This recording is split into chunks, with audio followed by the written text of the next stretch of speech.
Hello and welcome back to another episode of Astrology with Alice. I'm your host, Alice Bell, and happy Sagittarius season. Sagittarius season starts tomorrow on the 21st of November, and it's lasting until December 21st this year. So like always, we're going to be going through the week-by-week breakdown of all the major transits happening this month. But before we get there, just want to go over like a recap of what I personally experienced, what I was talking about with friends and just people I know in general about the astrology of the past few weeks. Honestly, I've been having a super pleasant time, and I feel like I was talking about this with some other astrology friends, how it's all connected to this big grand water sign trine that's been taking place between Jupiter at 25 degrees of Cancer, Saturn at 25 degrees of Pisces, and then Mars moving into that 25 degrees of Scorpio. And now, honestly, right when I'm recording this episode, the sun is activating that same grand water sign trine. And also we'll see at the start of Sagittarius season, Venus and Mercury will again awaken that grand trine. So it's really nice, and it's honestly fueled a lot of creativity for me personally. However, a common theme I'm noticing is also this feeling of being in a transitional space, because Jupiter and Saturn, like Saturn is preparing to end its retrograde. Jupiter has just stationed retrograde. So when planets are transitioning in this way, they're very slowed down and they're almost stalled out at this exact like 25 degree marker of Pisces in the case of Saturn and Cancer in the case of Jupiter. And it's like these transits of Jupiter and Saturn are so key with growth and restructuring and where you want to put your effort or how you want to expand. And because neither of these planets are moving super quickly at the moment and they're kind of like paused before they make their next moves, it does kind of feel like, okay, nothing is happening super fast right now. But I mean, this is in my opinion, and maybe the case of you too, but like I can sense that change is coming once these planets pick up momentum again. And maybe that also has to do with the fact that Mercury retrograde is still ongoing at the moment. But yeah, I guess it's like, although things feel a little bit like, I don't know, more emotionally stable with the water sign trine, it may also feel like, okay, why is nothing happening super quickly for me? Why does my life maybe feel like it's in a holding pattern at the moment? And then also just wanted to touch upon Mercury retrograde thoughts I've had as we've been in the first few days of this retrograde already. By the time this podcast comes out, we'll have about a week left. So thankfully we'll be seeing almost the end of this retrograde. But already I just kind of have been thinking a lot about how during Mercury retrogrades, there isn't a lot of output. Like all of my thoughts get more directed internally. And it's like I suddenly don't have a lot of ideas that I want to put forth into writing or on social media or with making plans with friends. Everything just gets kind of shifted to be taking place inside rather than having all this like external activity take place. But maybe if you have had something new take place within the last couple of weeks, it probably has called to mind maybe a situation from the past or a literal topic from the past. And maybe it's that past situation or event or project needs to be revisited first so that maybe you can move forward differently or finally let go of the power that situation holds over you, or a pattern that maybe had kept reoccurring in the past for you, but now you finally want to move on from. So I feel like this one, especially out of all the retrogrades this year, I've just found myself thinking about the past a lot more and how it is so relevant during a Mercury retrograde. And also, if you are a writer or a teacher or you share information in some type of way, whether through a hobby or your career, it's also interesting to track how during Mercury retrogrades, there's always like a need to go back to the basics of what you know and expand upon that further. So for instance, as an astrologer, I always find myself going back to like sun, moon, rising type of astrology, or like the basics of learning how to read a chart or learning how to read transits. Like that's the type of content I've been focusing on at the moment. And I do find that's a pattern with like all of these Mercury retrogrades. It's like, don't try to explain anything super new or complicated during this time.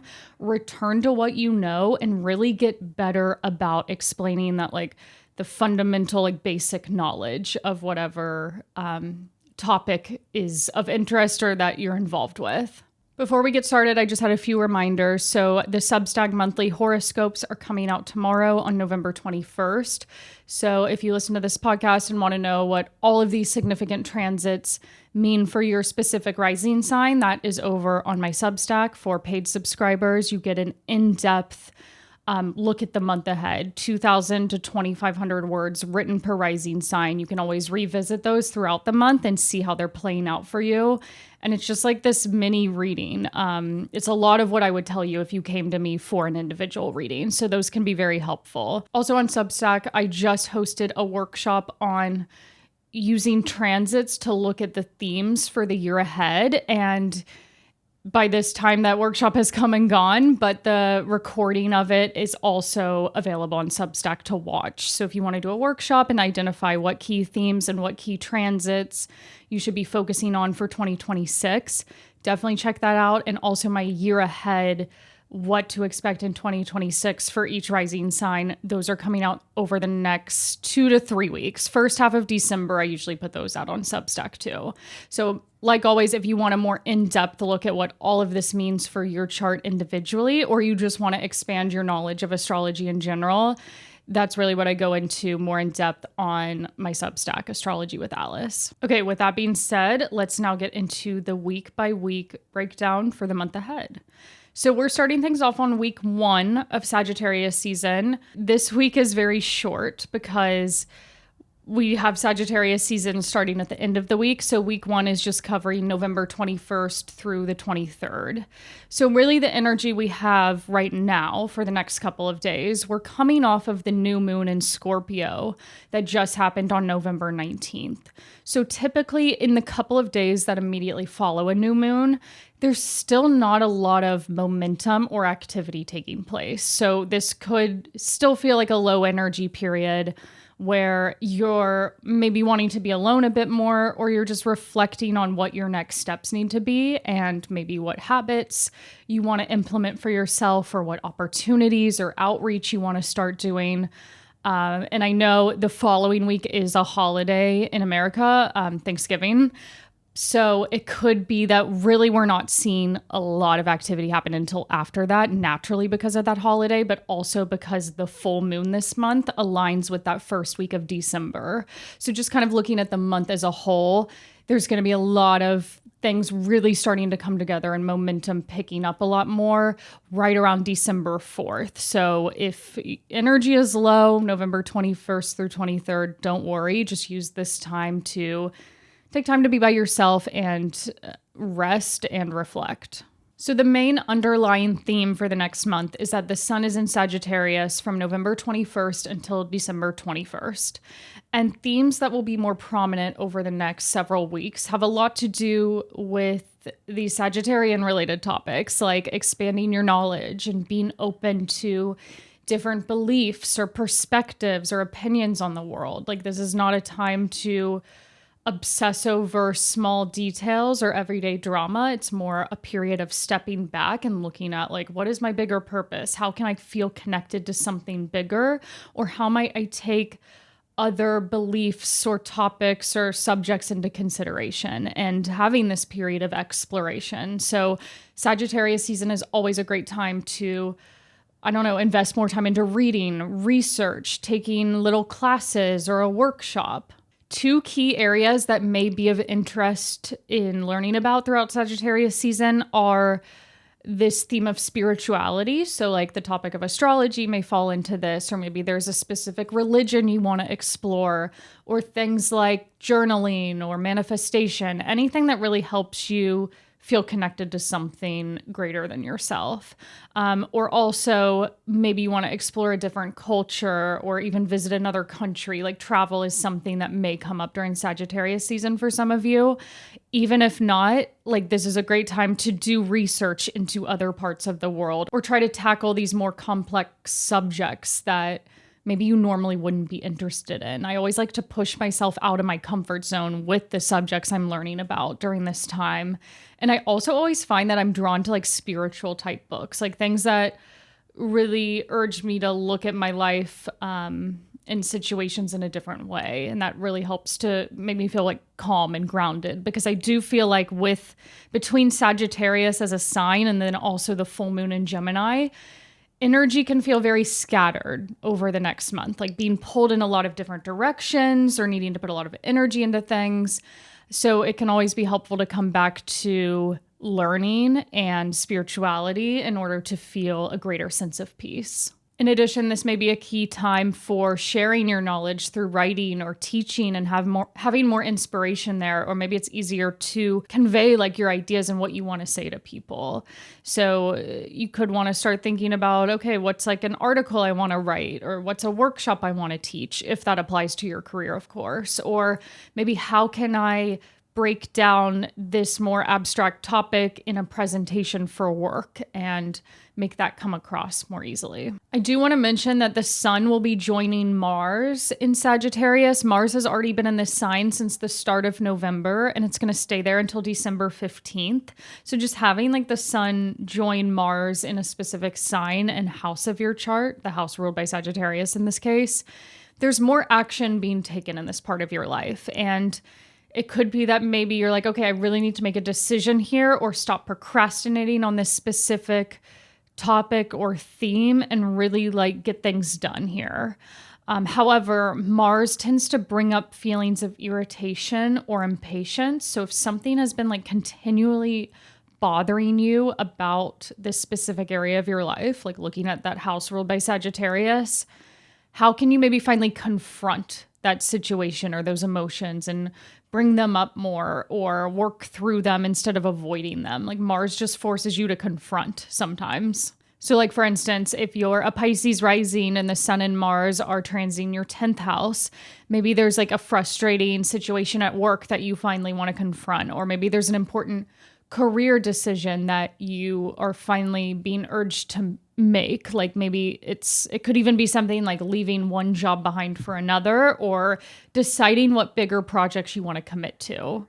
So yeah, I guess also with Mars, it is like, where do I want to direct my energy and what motivates me here? And even though by this time Mercury is no longer in Sagittarius because it's retrograde, it's moved back into Scorpio a couple days prior to Sagittarius season starting, Venus and Mercury will eventually both be headed into Sagittarius over the course of the next month. Like Venus will get there first at the end of November, and then Mercury will return to Sagittarius in December. So notice how all those themes we went over related to whether it's writing or learning or research or travel or spirituality, how those become just, they start to build and like grow in interest as the month goes on, or how you start to see greater activity happen in the Sagittarius ruled house of your chart. So if things feel slow to really get going there throughout the first few days of Sagittarius season, know that as the month goes on, you're going to just see like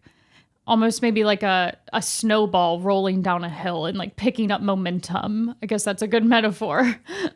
And also, the new moon in Sagittarius doesn't even take place until December 19th. So like we've seen in the last couple of months, Libra and Scorpio season, and also Virgo season, where the new moon is coming at the very end of the zodiac season, it could be that like the whole lead up to that new moon is figuring out how you want to go about that sector of your life. And then that new moon finally brings the opportunities or that new start there.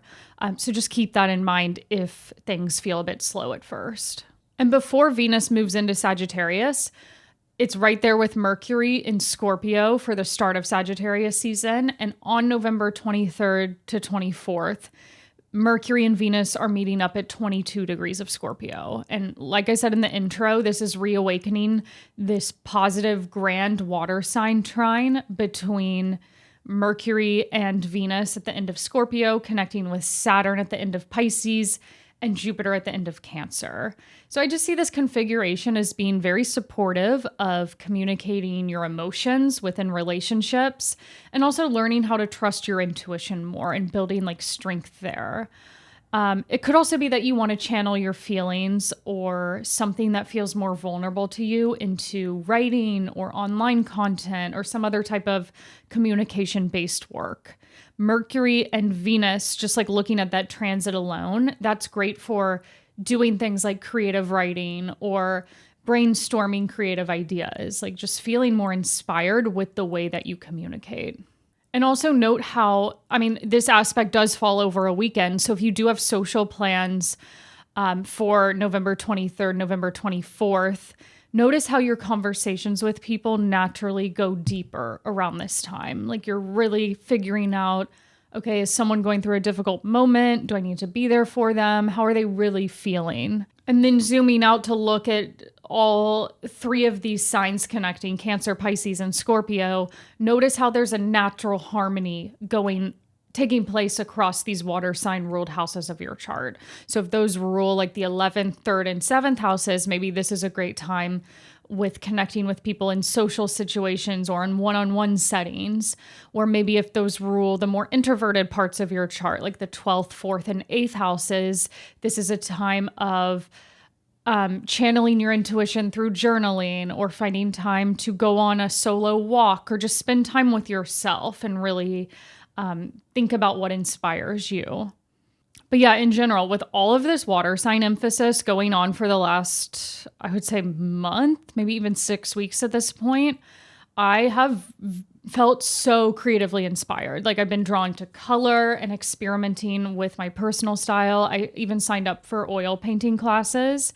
And I do feel like that's what water signs are good for in general. It's like allowing yourself to be soothed or like your emotions to come out through some type of creative work, especially like with Saturn finally moving direct again in Pisces. Like Pisces is such a creative sign, and Saturn making that final, I guess we'll talk about this later on in the episode, but Saturn finally getting this end chapter in Pisces. It's like, how do I put more effort into my personal creativity or find greater structure with a creative practice or even like a spiritual type of activity that you might want to do every day, and tapping more into that. Okay, let's now move on to week 2. So this is November 24th through the 30th. Momentum is building this week because we are now about a week out from the last new moon that just took place. So things are starting to come together. Also, this is the week of retrogrades ending. We have Mercury retrograde ending and Saturn retrograde ending. So with both of these planets starting to move forward again, really not, I guess it's not happening this week. Kind of like what I was saying earlier, like first week of December is really when things are picking up a lot more. We still are getting like this transition period of okay, we've been slowed down. Now it's time to think about what lies ahead and how we're going to get there. So just as a continuation of what I was just talking about, we're starting this week off still with that positive Mercury-Venus conjunction on Monday the 24th. That conjunction is in Scorpio, like I was just going over. So still kind of like a creative thinking start to the week where maybe this is a better time for communication-based work or having positive social interactions and like deeper conversations in your relationships.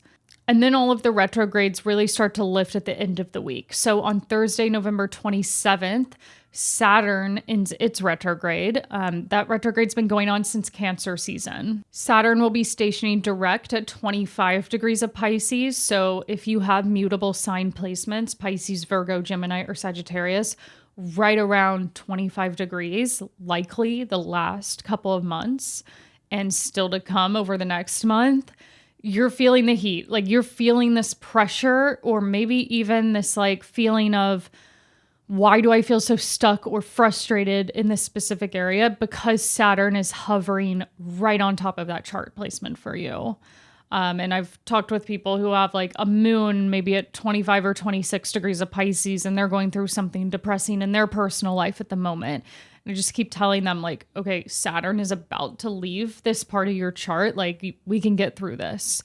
So if you do have later mutable sign placements, know that this heaviness is going to lift. And once we get to February, March of 2026, life is going to turn around for you. So we can get through this. We've got 2-3 months left of this Saturn heaviness. And Saturn stationing direct in Pisces, this is the final station it'll make in this sign. The next 2.5 months, I guess it's only it's 2.5 months left by this point because Saturn moves out of Pisces in the middle of February. This is the final phase of Saturn in this sign as it prepares to re-enter Aries in middle of February 2026.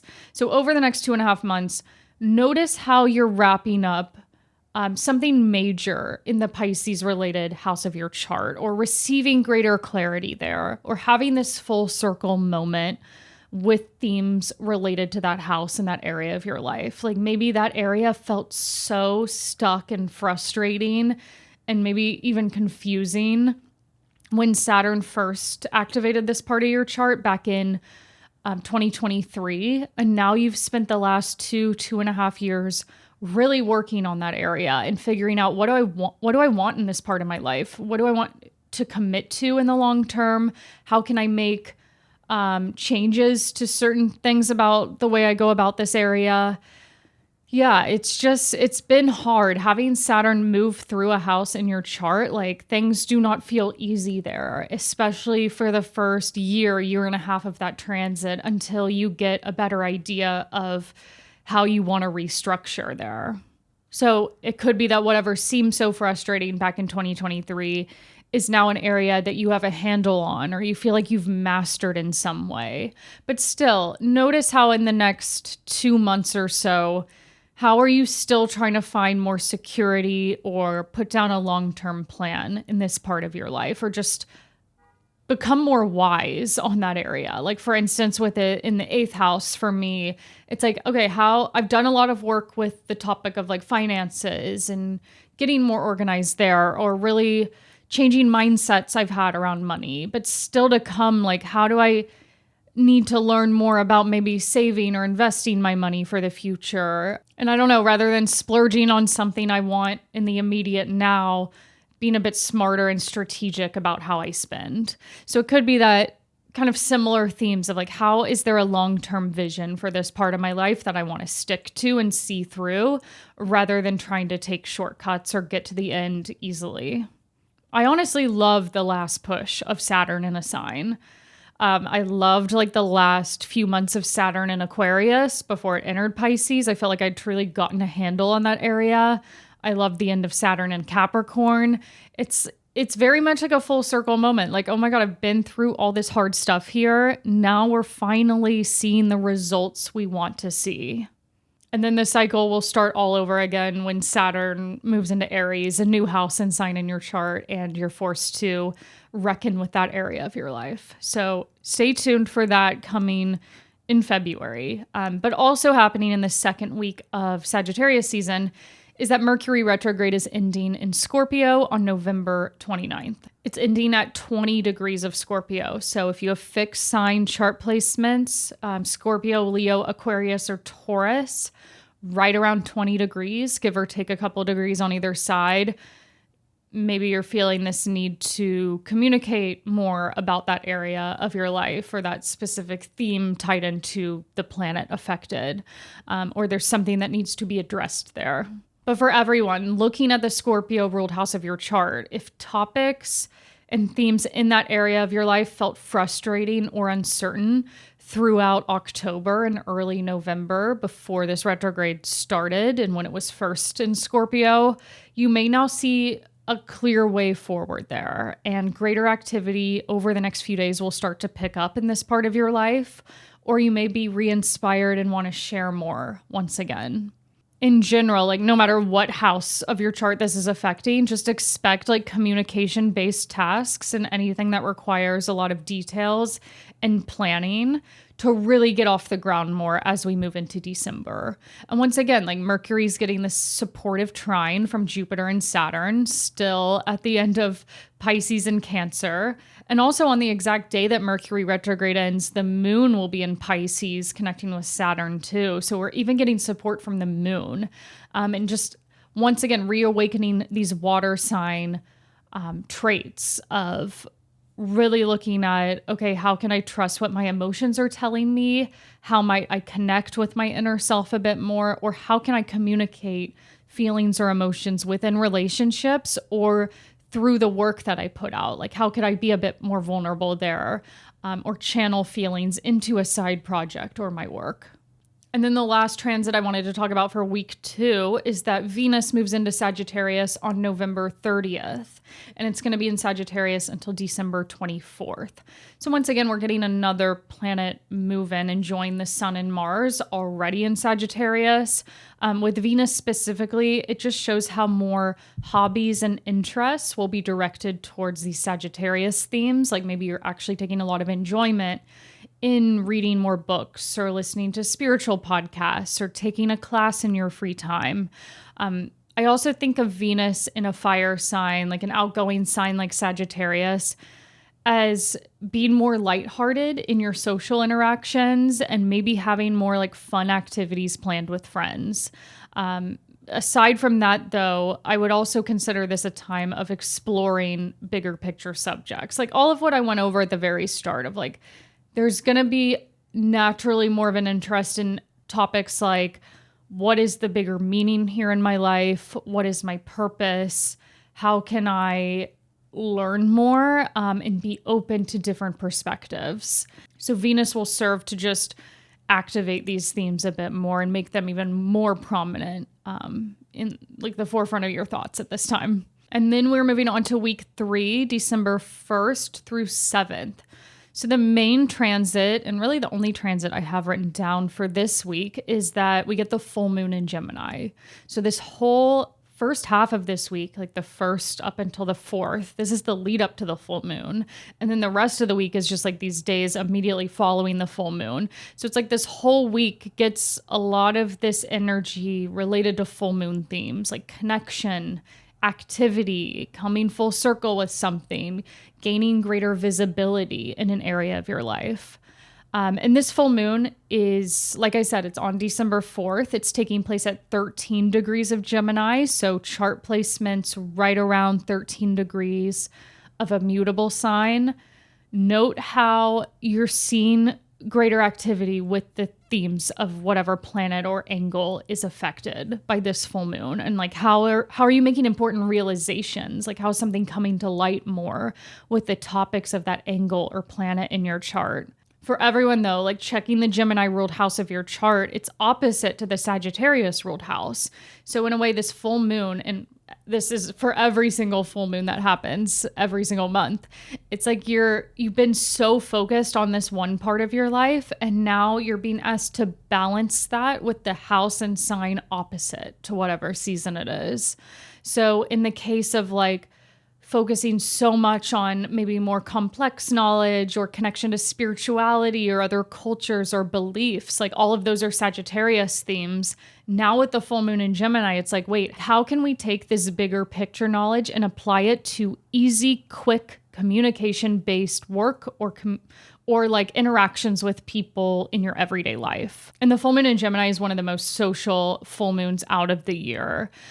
The full moon in general is a time of being around people a lot more and wanting that connection. But with it in Gemini, I just see like a lot of reaching out to people taking place around December 4th, or projects related to communication, like anything having to do with writing or speaking or like spreading ideas through social media content, that getting accomplished at this time. And also see how you're bringing this theme of learning, communication, or connection to the Gemini ruled house of your chart specifically. So if that's a house that's related to career, like maybe it's the 2nd, 10th, or 6th house of your chart, then maybe there's a lot of writing or speaking or reaching out to people that's going on at work. Whereas if it's in a more introverted part of the chart, honestly, it's kind of like total opposite. Like let's say you're a Cancer rising and this is a full moon in the 12th house. Maybe it's that you want to do a lot of the writing and learning and speaking on topics that relate back to 12th house topics like mental health, spirituality,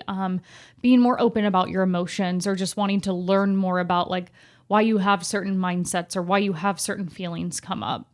So yeah, always applying like the traits of a sign to the house and like what is being carried out with that sign. I'd say the main downside to a full moon in Gemini, though, is it feels kind of scattered. Like Gemini is such a sign about multitasking and liking variety, but with the full moon here, it could be that there's just a lot going on at once and it's hard maybe to stay focused on one thing and do that one thing super well and in depth. And instead it's like you've got your hand in a lot of different areas at this time and you're just trying to accomplish a lot at once. So this is where things like returning to what I was speaking about with the Sagittarius themes in general, like spirituality, learning, taking time to like broaden your knowledge on certain areas, that may help to balance out like this scattered type nervous energy of Gemini.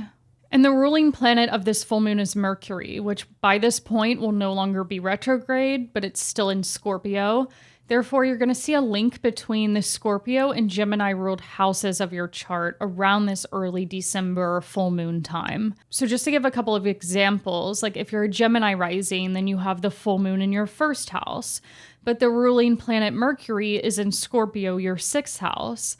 So with this full moon, you're seeing a link between the first and the sixth houses in your chart of maybe there's a lot of emphasis on sharing more of your personality or bringing greater self-confidence into your work. Or I also think of the first house in terms of your physical body and then the sixth house in terms of wellness and health. So maybe you need to pay greater attention to how you treat your body and like make time to exercise or I don't know, engage in other like wellness activities. So it's always important to see the link between the actual sign of the full moon and then where is the ruling planet placed and how are those themes infiltrating the full moon too. And just to give another example here, like an Aquarius rising, you would have a Scorpio 10th house where Mercury is, but the full moon would be in your 5th house. So maybe it's that you're finding ways to bring creativity into your career, or maybe the topic of like children. Like if you have kids, maybe that is you're having to find a balance between things going on in their life and how you're showing up at work. So it could be that like different side of those 5th house or 10th house themes are playing out in people's lives in different ways. Moving on to week 4, this is December 8th through the 14th. This week, it looks the trickiest, in my opinion. We're still coming off of the full moon energy, especially like at the top of the week. Things still could feel like quite busy or that you're wrapping up something that you've been working on. But I also see like a lot of effort and patience required of you throughout this 4th week of Sagittarius season. And this has everything to do with the aspects Mars is making to Saturn and Neptune. So Mars is, by this point, it's nearing the end of Sagittarius and it's moving into a square first with Saturn in Pisces and then Neptune in Pisces. And December 8th will be the exact date of the Mars-Saturn square. And then several days later on December 13th, Mars will square Neptune.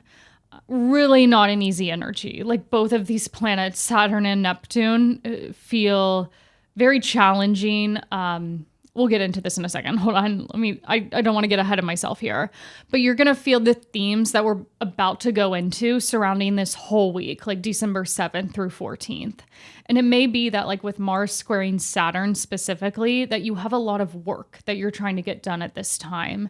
And your daily responsibilities may feel like they're weighing on you and feel very heavy or overwhelming. At the same time, though, with Mars then applying to a square with Neptune, you could be very sensitive and emotional, or you could feel like the effort you're putting into an area of your life isn't getting you anywhere super quickly. And that may feel very frustrating. Like, why does this require so much of my effort, but I'm not seeing results? I'm not seeing the results that I wanted. This will be one of those moments that feels very tedious at the time, but what you're doing now will pay off in the long term. Because with Saturn, especially, it's like whatever you're putting your effort and patience into now, you're reaping the rewards at a later date. And definitely check the houses ruled by Sagittarius and Pisces to see where frustration or uncertainty may be popping up. So for instance, let's say you have a Taurus rising, Pisces with Saturn and Neptune in that part of your chart, that's going to be your 11th house. And then Mars in Sagittarius is activating your 8th house. So maybe it's that this tension and this friction is coming up in friendships or other types of relationships with the 11th house emphasis. But then with the 8th house, it's like, okay, those relationship issues are really urging me to look at my own reactions to people and how can I engage in like more self-improvement or go to therapy and talk over these things and really change the way I approach relationship conflict. Or it could be that there's something frustrating or confusing that's going on with shared finances you have with someone, because it brings in relationships with money. So maybe that you have to get like super clear. I would say this is like a disclaimer with anything involving Neptune, just making sure everything is written out or double checked, or put in the right place with Mars aspecting Neptune, because there may be this like blurred boundary. So in the case of Taurus rising, maybe it's you're confused about what money someone owes to you or what you owe to someone else, or like how you're going to split up finances or bills. Things like that may be a topic that you're encountering. And then just to contrast this with a Virgo rising chart, Pisces would be the 7th house where Saturn and Neptune are right now. And Mars is the 4th house. So maybe the same tension is coming up within the family or with a situation that involves your partner's family dynamic or the living situation you have with someone. Those could be all areas that you need to get more clear on or work through together. Also happening in week 4 is that Mercury returns to Sagittarius on December 11th. This means Mercury is retracing the steps it took in late October, early November, right at the start of its retrograde, kind of similar to what we just said with Mercury stationing direct in Scorpio. Now it's finally wrapping up that story as it moves back into Sagittarius, covering the first 6 degrees of this sign, which is what it covered before that retrograde started. And Mercury entering Sagittarius. Sagittarius is not a sign that Mercury thrives in because Mercury rules the sign of Gemini and Sagittarius is opposite to that. So still though, it's like your thinking is less on detailed planning and picking up information quickly, but rather about stepping back to think about, what do I want to invest more time into learning? How can I connect to other cultures, other beliefs? How can I expand my mind through travel? Like I mentioned at the start, you're going to want to challenge yourself with what you learn about. Like if there's a course that you've wanted to take, but maybe it feels like there's not time for that, or that it might feel overwhelming, definitely go in and sign up for that. Or if there's something you've been meaning to write about that just requires a lot more strategizing or like figuring out how to share bigger picture knowledge in an easy way, that would be great to tackle with Mercury now direct in Sagittarius. And just overall note how projects related to writing, speaking, or planning are beginning to take shape much more. In addition, Mercury's greatest elongation date, this is when it moves like in its furthest distance from the sun after the retrograde ends. That happened on December 7th. So still like this kind of second week of December timeframe with Mercury, it's like things are really starting to happen. It's even though the retrograde ended several days prior to that at the end of November 29th, it may take until this second week of December to really feel like it's go time with, I want to share my ideas in this way. I want to plan this project in a specific way. If you are planning to launch something that's related to communication themes, like writing or speaking or something like a website, like where you're sharing information, I would try to hold off until at least the full moon occurs on the 4th, but really like there's a lot of engagement or more traction with these areas once we hit the second week of December too. And also with Mercury now in Sagittarius, by this point we have Sun, Mars, Venus, and Mercury all in this sign, and that's going to be one house of your chart, the Sagittarius ruled house. This only goes on for a few days from the 11th till the 15th, because on the 15th, Mars moves into Capricorn. So just see like how for this like 4 or 5 day period, there's just so much focus, and maybe you get news in this part of your life, or there's something, I don't know, some surge of creativity or surge of activity that feels very significant. It'll be fun to notice. Okay, and then we are wrapping up the month on week 5. This is December 15th through 21st. Energy is very much waning this week. We're coming up on the next new moon, which is happening on December 19th in Sagittarius. So think of week 5 as you're wrapping up work that has already been going on. You're not initiating anything new, and you're trying to make time to slow down and rest. That's going to be especially important the closer we get to the 19th, because as we'll see, the sun is going to make those same tricky aspects that Mars made to Saturn and Neptune just a week prior. Okay, so first event happening this week is that Mars leaves Sagittarius and moves into Capricorn. This will be so nice because, like we just went over, like Mars ended its transit of Sagittarius connecting with Saturn and Neptune, and now it gets to move into Capricorn, the sign it's exalted in.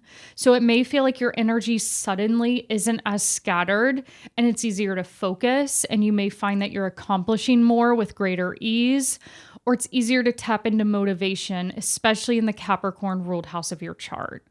Mars, like having a lot of power again. It hasn't had that power since it was in Scorpio, the sign it rules. Now it's in the sign of its exaltation.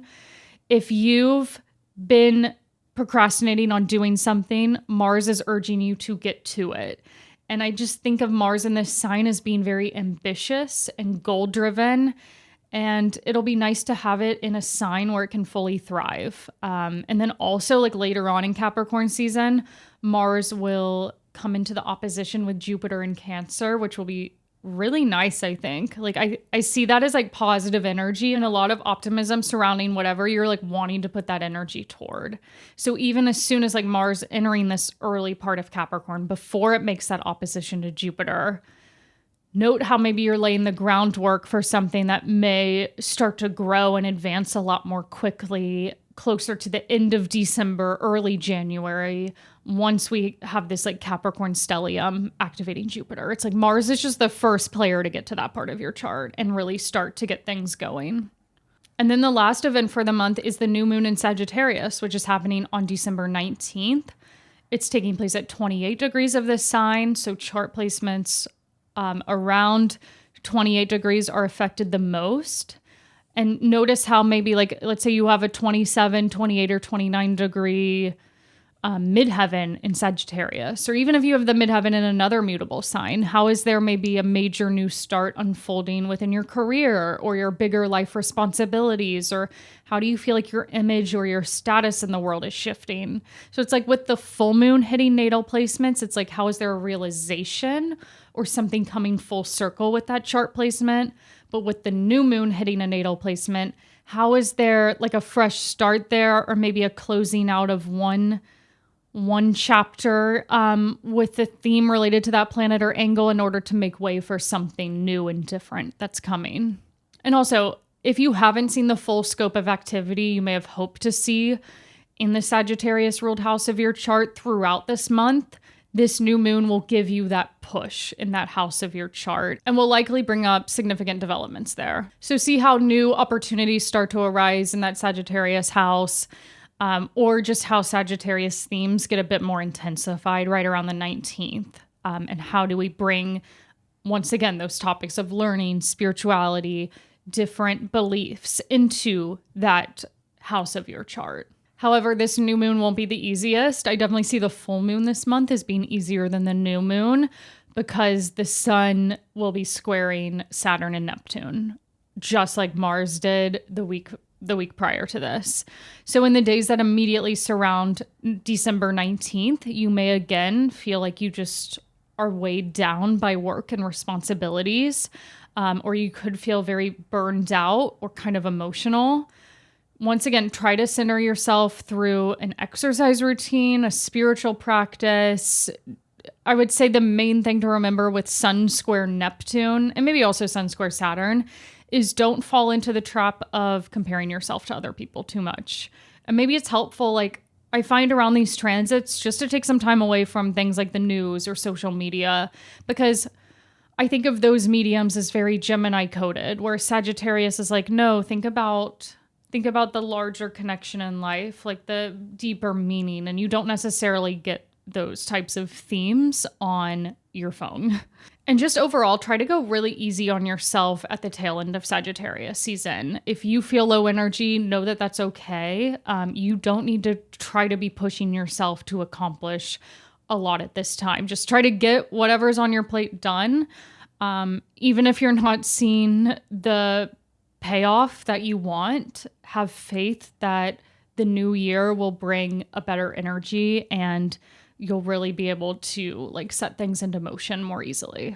I do have some final positive things to say about this new moon though, thank God. The ruling planet of the new moon is Jupiter, which is still in Cancer, the sign of its exaltation.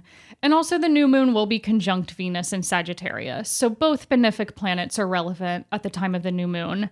And also you may notice a link happening between the Sagittarius and Cancer ruled houses of your chart around the 19th.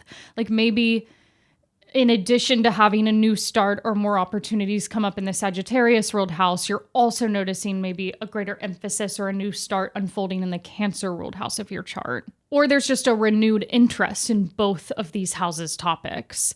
So even if you encounter some challenges with this new moon, I see whatever you're initiating at this time as having, once again, having the potential to be very positive and grow into something that you feel good about a little bit further in the future. I mean, not too far in the future, but just give it a couple weeks. Try to zoom out and look at the bigger picture with this new moon. Very Sagittarius themed, also with Jupiter as the ruling planet. It's like, do not get caught up in who's doing what today and how maybe you feel behind at this specific moment. And just look at like, okay, what am I working towards overall in the long term? And that is where we end this month. Reminder that the monthly in-depth horoscopes to find out what all of these transits mean for your specific rising sign, those are coming to Substack and will be hitting your email inbox if you're subscribed there already tomorrow, November 21st. Besides that, I'll see you back here after Thanksgiving. I've got a fun episode planned for December 4th. And yeah, I hope everyone has a great week and I'll see you back here next time.